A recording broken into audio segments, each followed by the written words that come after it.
Oh my gosh, how good is that? Really good. So happy Easter! Today is Easter Sunday, so I thought from here onwards I might start sharing what I eat to help me with my menopause symptoms, or generally what we eat to keep ourselves healthy. And on today's menu we've got a roast lamb for our Easter dinner. And I'm going to show what I do and how I cook our roast lamb, because much as I love lamb, I really can't stand that lamby smell. So I'm going to show you what I do to get rid of that smell if you're in the same boat as me, and maybe that's one reason you don't like the taste of lamb.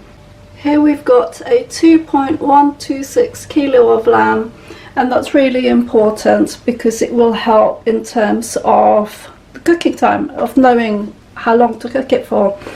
And what I'm going to do is to, before I even cook it, I'm going to marinate it in lemon juice, and that is my secret to getting rid of the lamby smell of the meat. Basically, the reason I've got these vegetables on here is because they form the base for my gravy, and I'll show you that as we do the cook along.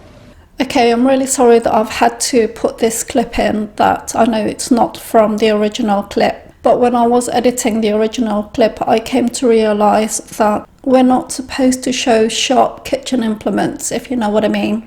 So I've had to insert this clip instead, so that this video will be allowed. So to prepare your meat, take it out of all its packaging and dry it with kitchen paper. Then squeeze the lemon juice over the meat, and also squeeze the rind over the meat. And this is the secret of getting rid of the lamby smell, is by marinating it in lemon juice overnight. So this is the lamb ready with the marinade, and all I'm going to do now is cover it up and probably turn it over at some point in the day. That way both sides get an even covering of lemon juice, or marinating in the lemon juice, in time for cooking later on this afternoon. Take the meat out of the fridge to make sure it's as close to room temperature as possible before the start of cooking. It's time to get everything going for the roast. As you saw from earlier, I've already got my gravy base sorted, and what I try to do is to put the veggies underneath where the bigger part of the meat will go, namely because it helps to stop this all burning basically. And then I'm going to put the little trivets, I think they're called, on there, and then this is where we put the meat in. And I won't be putting the lemon peel, namely because it will taste disgusting. So there you go.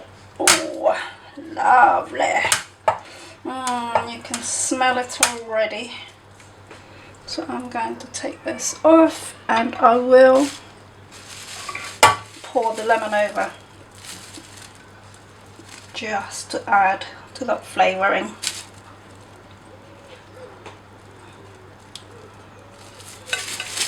So I'm just going to wash my hands, and then what I'm also going to do is to pour olive oil over the top of the meat, just really for a bit more flavour, and also because it will help provide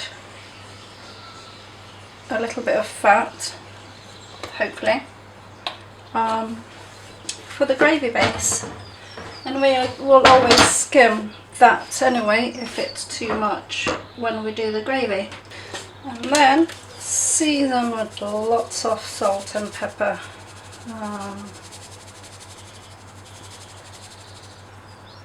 Because obviously this is all about flavouring.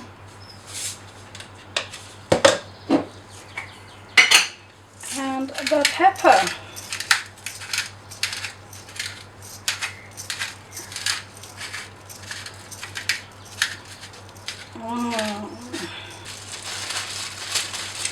And because we don't have any fresh rosemary, I'm using some that I dried last season.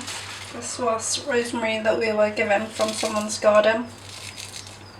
And this is what I tend to use when we haven't got any fresh rosemary. Because otherwise I would have put it in when I was putting the garlic into the meat. So there you go, a little bit for the gravy section. Oops. And that's our finished meat ready to go in the oven. So this is a fan oven and it's going in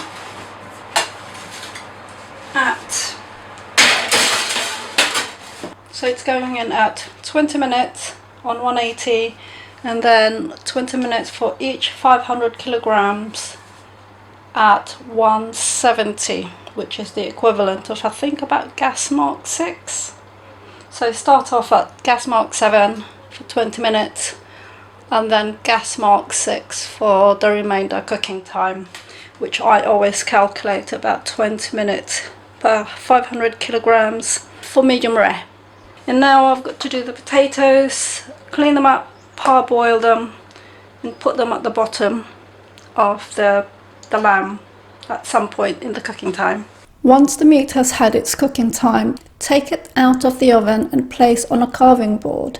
Cover with foil and then cover with a tea cloth over the top to keep it warm while it rests while you're doing the rest of the vegetables and the gravy.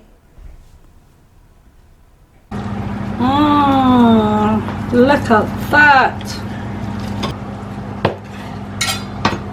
I'm not a spuddy potato person. Really? Yep. Our roast potatoes. I am. Our roast lamb. Our cheesy leeks. And our kale. Our kale. Our kale. So I hope you've enjoyed this video. Next time I'll be posting a video on how I make the homemade gravy, so remember to subscribe and come back to watch that video.